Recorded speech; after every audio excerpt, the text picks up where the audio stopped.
So welcome everybody to this information session on using 360-degree video for immersive e-learning.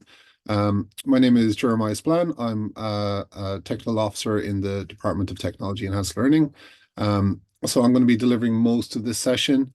And at the end of it, so I'll probably talk for about 25 minutes or so-ish. And then our colleague Mary Maloney from the Department of Civil and Structural Engineering will talk for a little bit and give an example of how she's using 360-degree video in her teaching. So that's kind of the kind of time frame that we'll be looking at. We should have you out of the webinar by about 11 o'clock. So you should be in time if you have any more meetings after that. Okay, so just to give you an overview of the session, I'm going to talk about what 360-degree video is. Some of you might be familiar with it, some of you might not. So I'll try to kind of give you a sense of what it is. I'll then try to kind of indicate how or when you might use 360 video in terms of your learning and teaching, like how it might be used, what kind of contexts. I guess it's one thing to have technology, but I guess using it, we want to think about the right contexts or the right times that we should use it. And so the primary way I think 360 video works really well in terms of learning and teaching is the virtual field trip. Of course, there are other kind of contexts or instances that it can be used, but field trips I think are a very, very applicable kind of context for 360 video. And I'm going to give you one or two examples briefly, and then towards the end of the session, Mary will talk about how she's using it in her teaching. So one of the examples I'm going to give is about freshwater sampling. So using it for kind of practical field trips in terms of marine science or marine science or water-based river science. And then Mary's going to give her example, and I've got some help and support, some links at the end. We'll share the slide deck with you afterwards, so you can kind of avail of those and take a look at those afterwards. So firstly, what is 360 video? I guess, to kind of contextualize it, we need to first think about what video is. We're all very familiar with the format. For the last kind of 70 years almost, I think the BBC started broadcasting into Ireland about 1949, actually, which is funny because in North Cork in the 1980s, I still didn't have BBC. I don't think we had it till the 90s. And I think RTE started broadcasting in kind of a few years after that anyway. So, we've had TV as a medium of information for, nigh on 70 years now. And obviously the resolution has improved, but we're still looking at it in a very kind of traditional format, the same way you're looking at the screen with the XY axis. The resolution has gone up. Some of you might have a 4K screen at home, which is this the red rectangle there. Usually when we're watching YouTube, we have 1080, which is HD. That's typically how we watch YouTube videos, which is really good resolution. So, but the format has remained the same. It's kind of working off two different axes. A 360 video then, in contrast to that, is something that's spherical. It's shot in a kind of spherical way. So it uses kind of two fisheye lenses basically stitched together, and it shoots the full surround of a scene. So it's often referred to as immersive video. It's also referred to as spherical video. And it's something that can be viewed on a traditional screen like we have now on a phone. I'll talk about that in a while, a phone or a phone or a laptop. But more usefully and more interestingly, I think it can be viewed in a VR headset. So it gives you that full spatial immersive experience. And that can be very useful in terms of your teaching, depending on what you're teaching. So the videos themselves, they're recorded using an omnidirectional camera. So that takes pictures at every different angle at the same time. So it's giving the full kind of scene. And over there on the right-hand side, you can see this kind of warped image. That's this kind of equirectangular image that these cameras output, really, when they're stitched together to the two sides. And you can see that line kind of curving there in the middle. That's kind of showing you the kind of warping effect that the image is actually taking. So sometimes these are formatted stereoscopically. So, if we listen to music in stereo, we're hearing two sides, and sometimes they're formatted in two separate screens so they can be viewed well in a VR headset. Or sometimes it's just one image, which is kind of what we're going to see primarily today. So yeah, just again, to give you a sense of what the cameras are actually shooting, they usually have, they typically have two lenses, one in the front and one in the back. And so here's an example of someone shooting footage of or an image of their living room, kitchen area, and you can see the view from the two different camera sides. And then as they're stitched together, you get this equirectangular image. Um, and various players, such as YouTube, will process this kind of video and make sense of it as a kind of a 3D kind of space. And I'll talk a little bit about that in a moment. Um, so, so 360 videos can be used in lots of different ways. The 360 thing is a particular kind of immersive experience, but a lot of people use it for traditional video. So here you can see this is a kind of a promo video from Insta360, which are one of the companies that produce these cameras. So you see a lot of these kind of videos of people snowboarding or skateboarding or whatever using these cameras. And what's really useful is that you can decide, you can reframe these afterwards. So it's shooting the full scene around the person snowboarding here, but you can decide where it focuses afterwards. And so these cameras are designed so that the selfie stick that they're using kind of disappears from the view. So you can see here pointing straight out from the person's hand. You can't actually see the stick, but you can see it in the reflection on the snow there.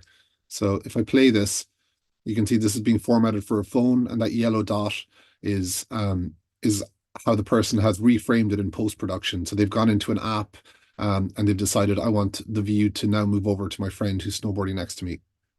So that's kind of like an interesting thing. You can film a full scene, but then export it in a kind of traditional XY video or a linear video that you can use on a phone or a laptop. And it just makes it quite versatile. So that's quite useful. That's one way that it can be used.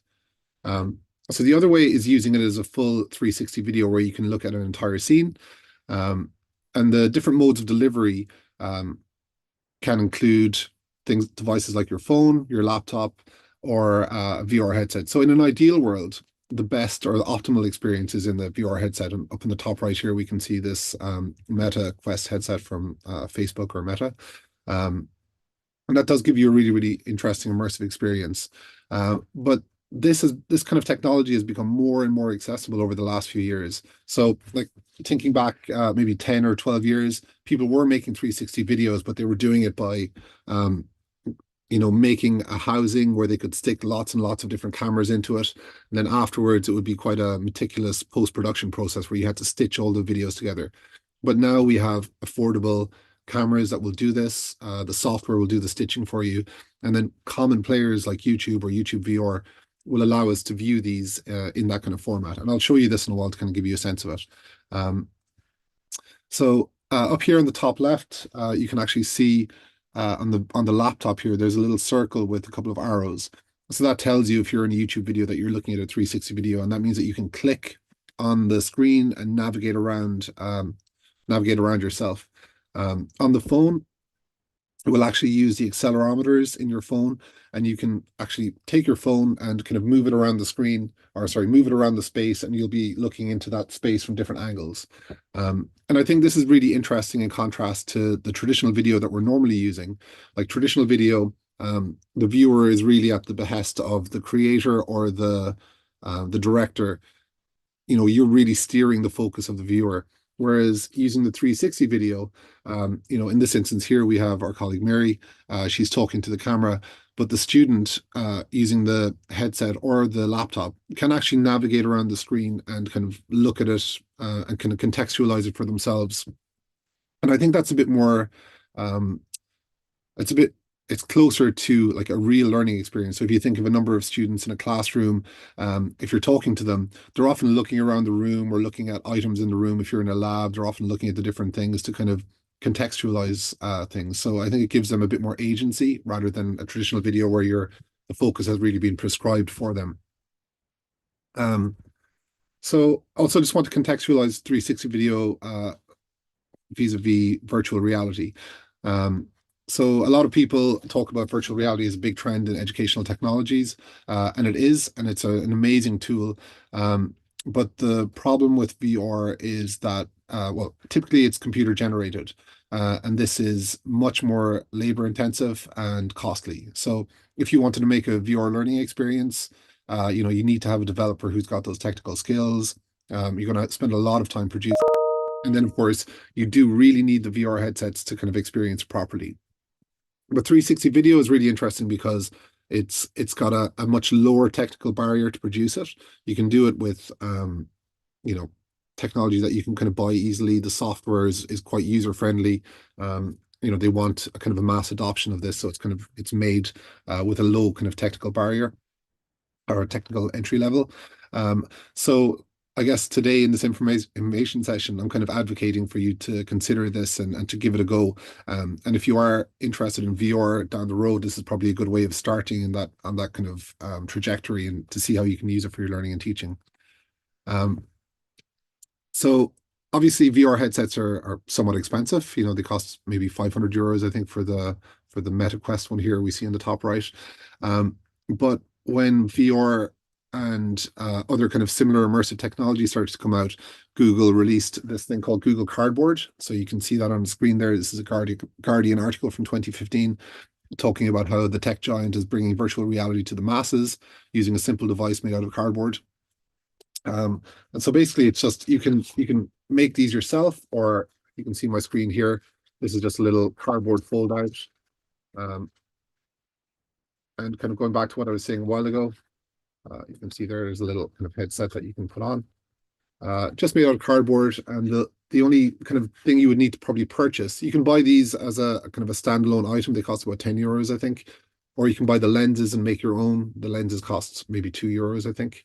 Um, and this is also quite an interesting option if you're trying to do workshops for learning and teaching. So you can see on the screen there on the slide, on the right-hand side, the phone just sits into this front part. And as I mentioned a while ago, the phone uses the accelerometers in the device. And using this headset, you can kind of look around and kind of navigate the scene using your phone. So it's really, really, really interesting. Low cost.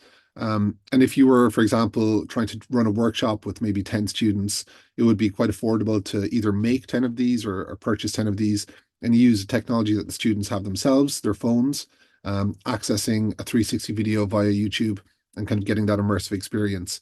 And so here, for example, as I mentioned, you can buy these off the shelf or you can make them yourself, and they give you the whole instructions to manufacture these.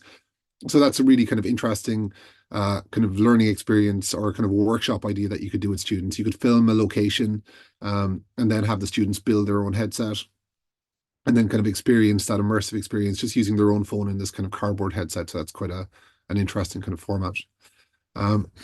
So just really briefly in terms of the equipment and workflow, there's a number of different 360 cameras on the market. The one on the very left there and the one on the right, they're both produced by Insta360, which are probably the market leaders in this area. And then the one in the middle is the GoPro option. This is the GoPro Max. And you can see in the very top image in the center, you can see the side view shows very clearly the camera on each side, or sorry, the lens on each side of the camera. And that's showing you how they're filming or how it films or how it works. So these cost in around 500 euros. And they're very, very useful. You can shoot linear video as well, or kind of traditional video, but they're obviously designed for 360 video. And then I'm going to show you a few examples in a minute, because I've been kind of talking about the context a lot. But just to give you an idea of the workflow that I've used for these various examples, mine might be slightly more complicated. You could remove this kind of central part of the workflow, this PR, this Premiere Pro part. But in principle, all you need is a camera here on the left. You film your footage in 360. You then upload it to the Insta360 app, which comes with the camera. You get a license for it. The cameras obviously have microphones in them, so it captures the audio for you. Typically, when I do this, I would use an external audio device. So maybe you have a lapel mic that you can plug into your phone. That just gives you much clearer audio, and I would mix that together with the video. Here in the middle, this PR is Premiere Pro. It's just a video editing software. Typically, this is what I would use because I would combine the audio with the video. And just to the left of the PR there, you can see there is a little clapper board. That's basically a plugin that's made by GoPro that works in Premiere Pro, and that helps to kind of untangle the equirectangular video and kind of make sense of it. And then you just export it like a normal video. And you can upload it to YouTube just the same way if you've ever uploaded a video to YouTube. It's the exact same process.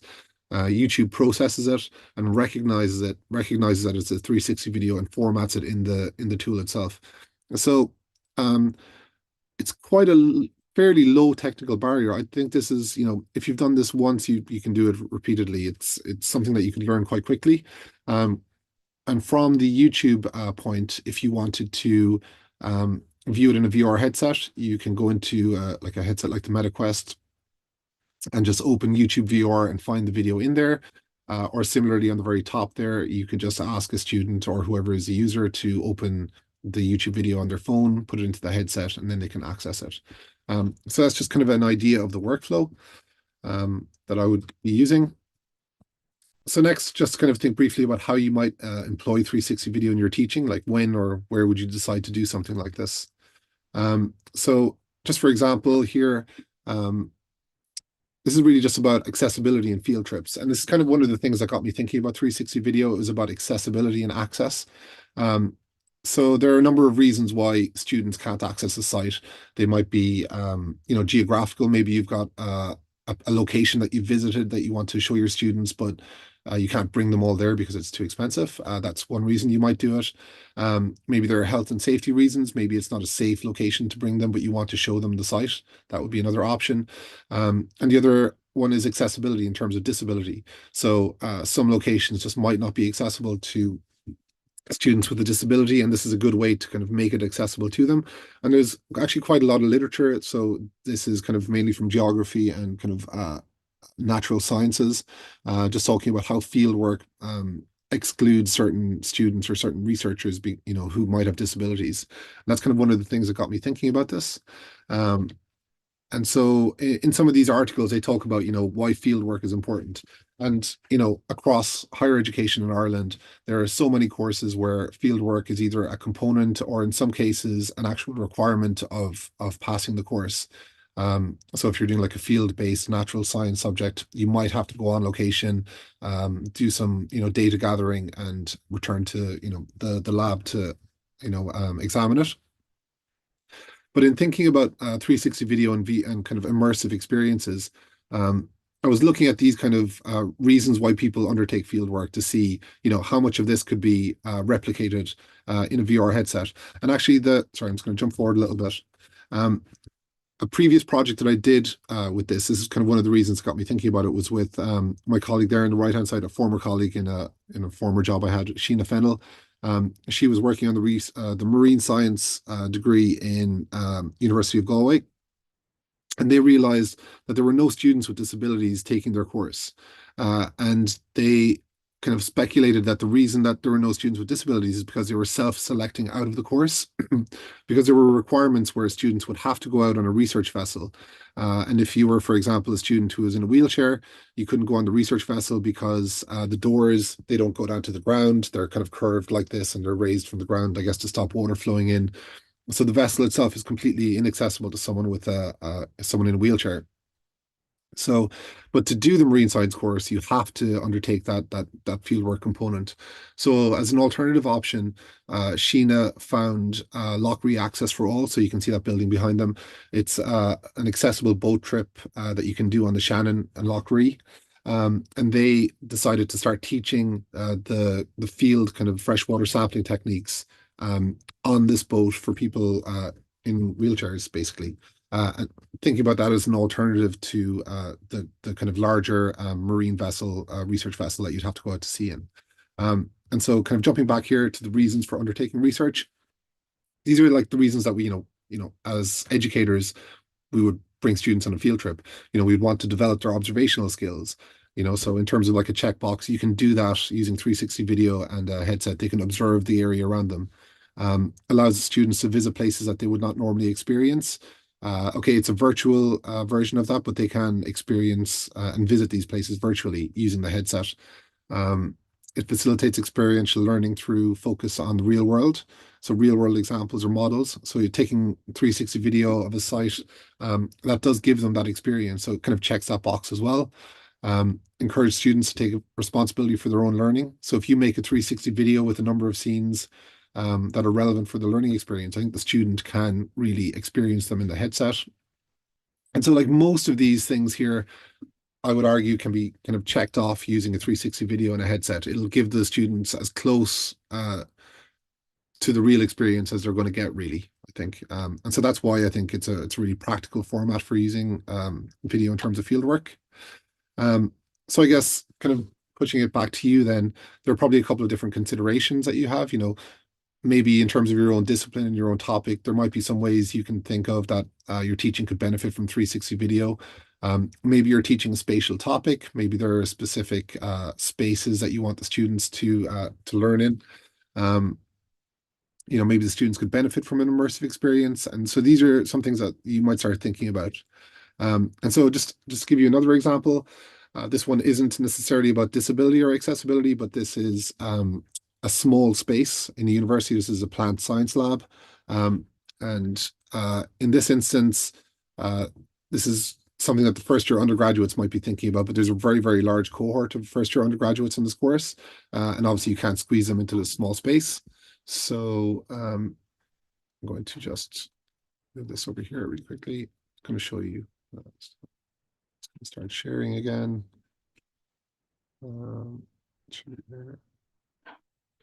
Okay, so you should see this here. So with the 360 video, as I mentioned up here in the top left, you can see there's a little icon that tells me that's a 360 video. I'm just going to turn down the audio. You can see here that the students can direct themselves and look around the space to kind of get some contextual information. So this is just me clicking around the screen. I can look around, and if the educator or the presenter is talking about a specific thing, I can look at the presenter, but I can also look down at what he's talking about. He's talking about these specific plants down here. And so this is a really kind of useful, immersive, kind of contextual example of, how this might be used in kind of teaching a plant science kind of example. Okay, I'm going to stop sharing that again, jump back to my slideshow.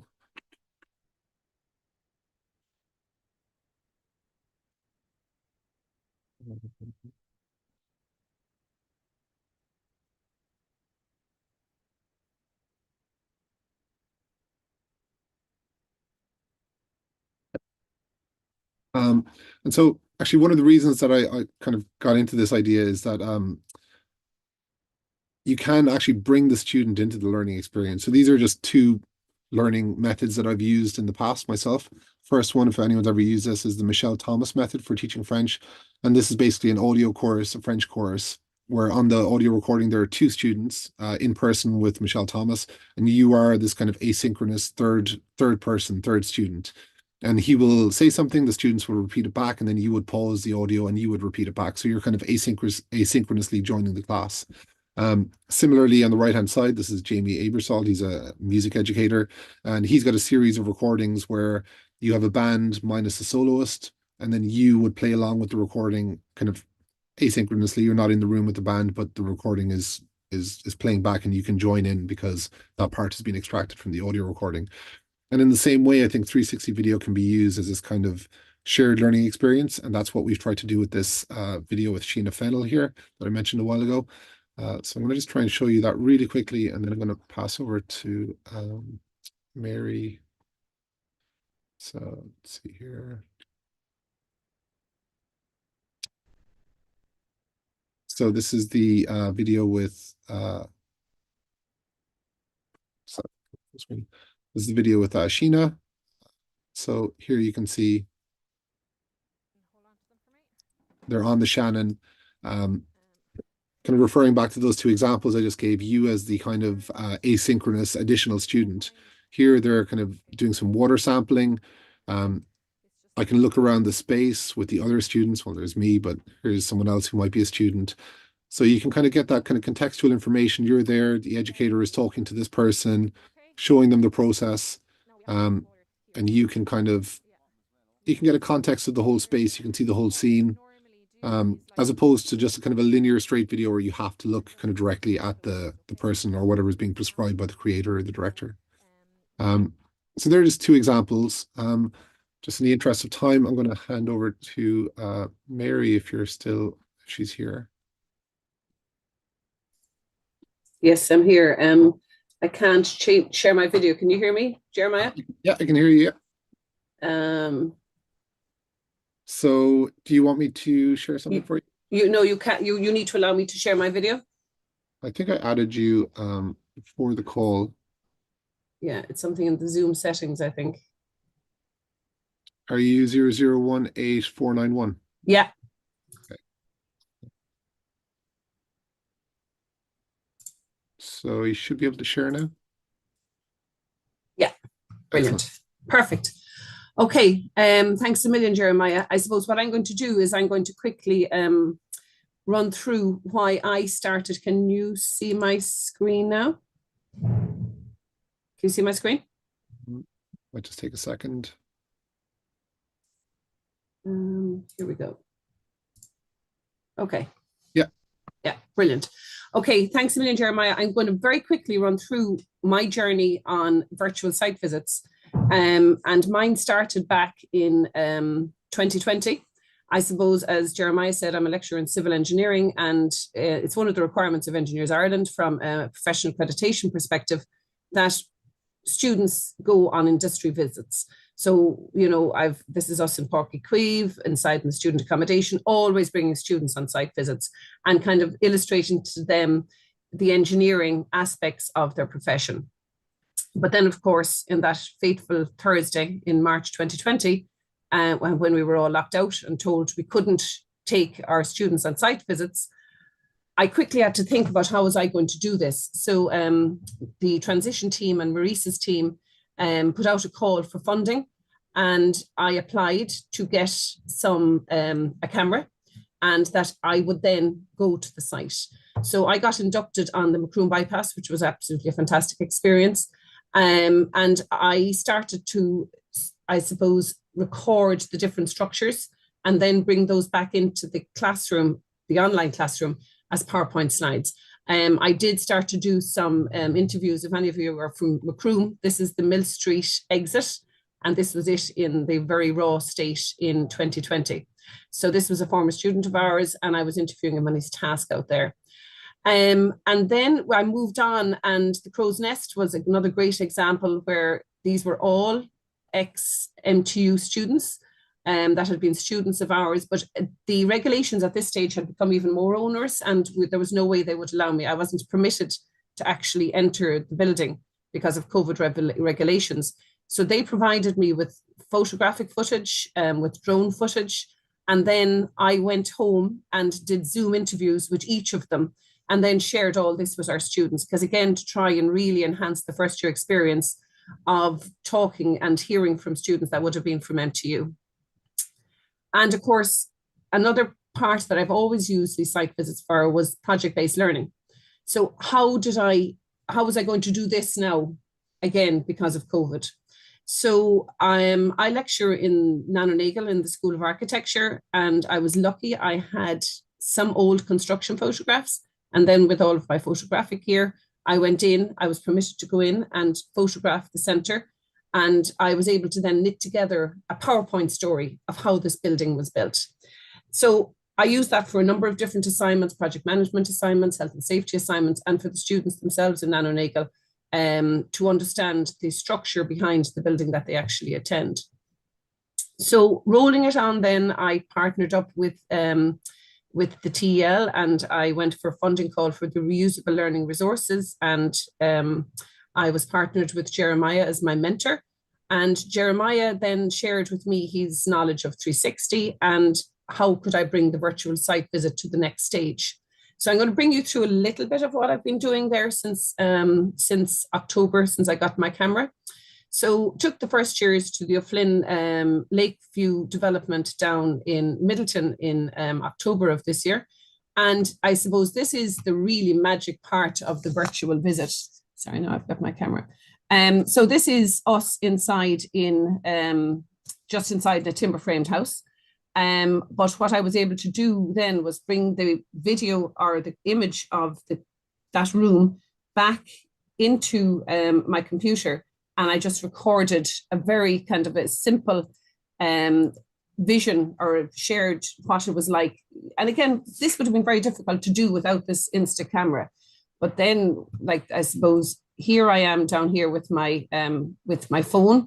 I got the tallest student in the class to stick the camera up into the first floor. And then I was able to then, on my camera, I'm using screen record, is it? I can't, Screen-O-Matic. I was able to record what it looked like upstairs. Again, something that I wouldn't have been normally able to do. And then really to be able to pause it and to share this image with students. We have a student that has significant accessibility issues. So again, the student wouldn't have been able to come on this type of a site. So I'm able to share this with the student, but I've actually used this and shared it with colleagues. So that if I'm able to capture the footage, I can share it with my colleagues across the department. So then that was the kind of the Insta, I suppose that was the simple format of it, putting it into PowerPoint. 1 second now, and I just get myself out here because then I moved on to a different level again. Sorry, now I've got so many things open. So then I started to experiment with some more software that Jeremiah had suggested to me. And one of them was the taking the Insta360 and creating scans of different buildings. So again, I was lecturing on a health and safety module, and again, we always use a project-based assignment on that project, on that type of module. So how would I capture something that would be quite simple that I could then assign a project to?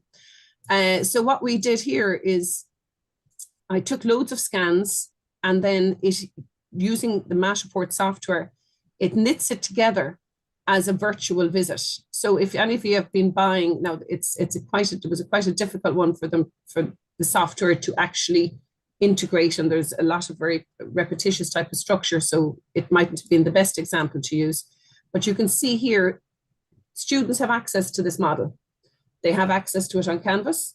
They can go in and they can have a look and see how is that connection formed, and they can actually replicate. Their task was to replicate and put this red shed outside by the D block. So again, very clear for them how this building was put together.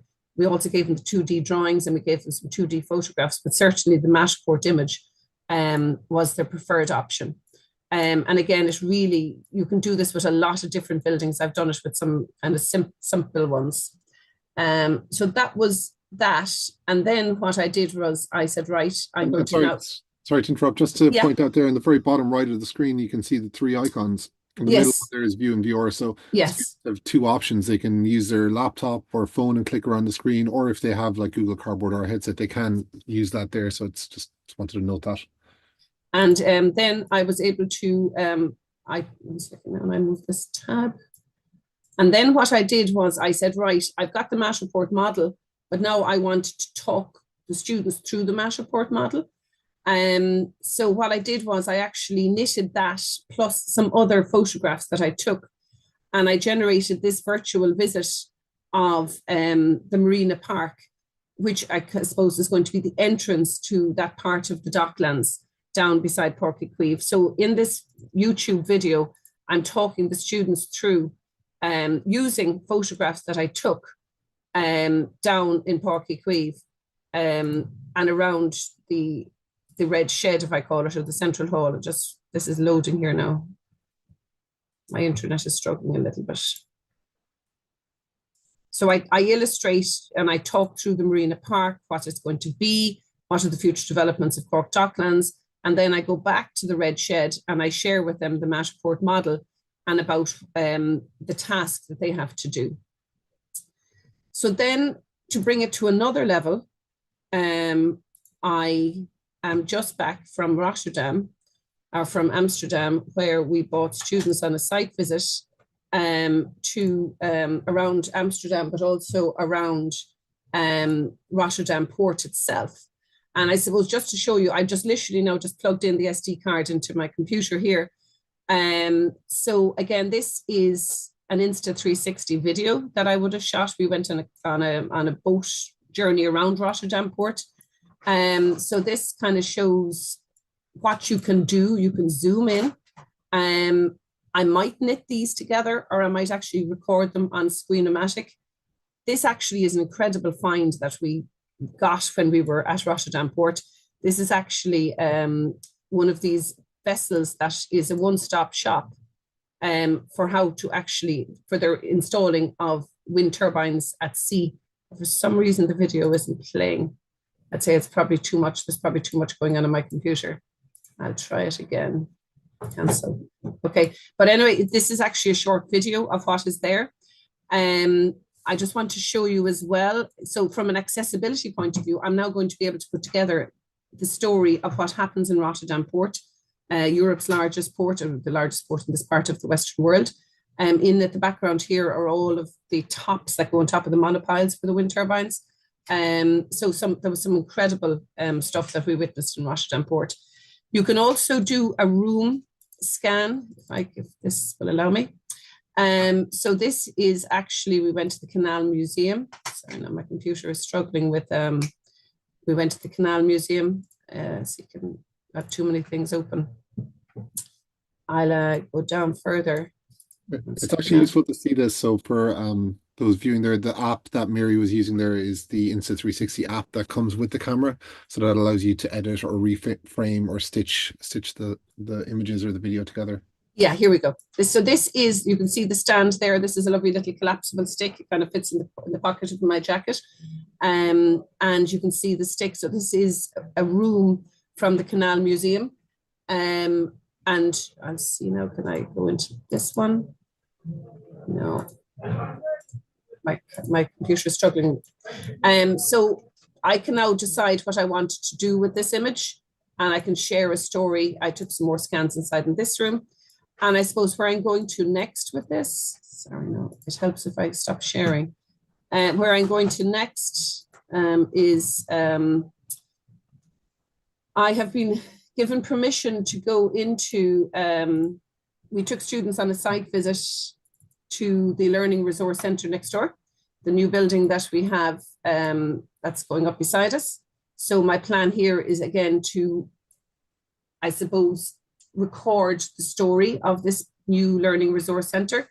But again, bearing in mind my student that has got the accessibility issues, I can now talk them through what is going on outside in this building. So my hope is to go back and take a number of different photographs in the same location and knit together the evolution of this building over the course of the next few years. Like the quality of the camera itself is just amazing. This is me up on the roof of the Learning Resource Centre. And you can see here the old roof. So if I look at it, that's D block, C block, the main canteen. The quality of the camera and what, like I can zoom right in on sections of the roof construction and explain this to students. And again, it could be a site that I'm only going to be allowed access to myself, or it could be a site that because of particular students' challenges, they can't get access to these sites. I can go out and record these. So like I'm a total convert to the 360, thanks to Jeremiah sharing it with me. But I just, to be honest with you, I'm blown away by what this thing can do. So I'm learning. I have a lot more to learn, but I'm playing with it. So thanks a million for allowing me to share. That's great. I might just very quickly, if I can just share my screen here. Yeah, and just to kind of, I guess the final part there. So Mary's been showing various video clips and images from the camera. So obviously you take stills and video.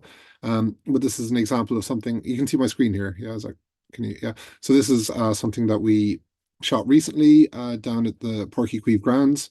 And so here you can think about like 360 as a video presentation. So here Mary's talking to the camera and she's talking about the structure here.